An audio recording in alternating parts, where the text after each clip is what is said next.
Hello, good morning mga kasumpit. Tayo nga pula ay muling ruruta doon sa isang bayan sa barangay ng Kalangay. So atin pong babalikan yung dati na nating na-video o na-vlog natin dito sa ating Facebook. Yung pong inahin na matapang o nangangagat ng mga anak. So yun po ang ating pupuntahan at bibisitahin natin. At kung okay na po siya, a-applyan po natin ng bakunang mycoplasma para panlaban sa mga sakit. Yes! Hindi na tayo ay pupunta. Samahan niyo po ako mga kasumpit. Okay, rorota na tayo mga kasumpit. At ito po yung ating sasakyan na gagamitin mga kasumpit. Dahil medyo ang panahon natin ay hindi panama, laging may kulimlim, medyo may init. So natatakot tayo na baka abutin tayo ng malakas na ulan.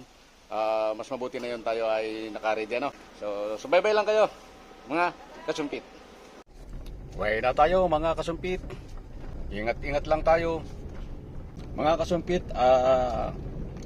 Yun po ang ating rurutahan ngayon ay isa na yung ating babakunahan na yung anak ng matapang na inahin. My God. So doon meron pa rin tayong pupuntahan. Magbabakuna rin pa tayo sa ibang barangay. Subalit ang ating pambibigyan ng pansin o yung aking ibablog ay tungkol sa matapang na inahin na bibisitahin natin yung mga biik. At pagkatapos doon ay ruruto tayo ng bayan ng San Luis doon sa Barangay San Isidro. Shout out doon sa mga kaibigan natin dyan na nagpapasumpit kay Ma'am Tercy Cortez at Ma'am Neri Cortez at doon pa kay Sarah Jane Cortez. Shout out sa inyo.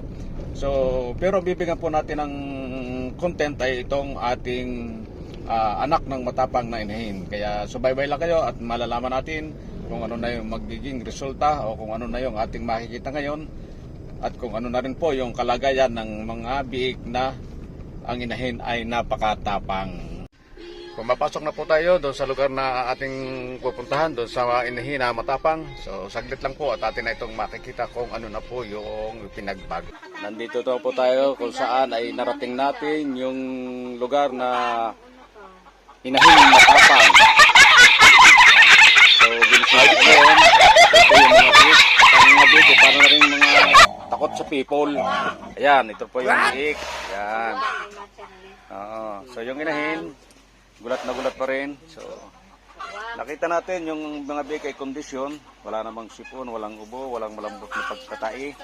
So kaya nakaready na itong bakunahan natin ng mycoplasma laban po sa sakit na pneumonia. Ayan o. So maraming tagahanga yung ating mga biik. Ayan. Okay. Mga marites. Yeah. So yung inahin medyo takot pa rin at gulat pa rin sa akin. Kasi pag naririnig na malakas ang boses ko umaangal. Yung malaki. Yung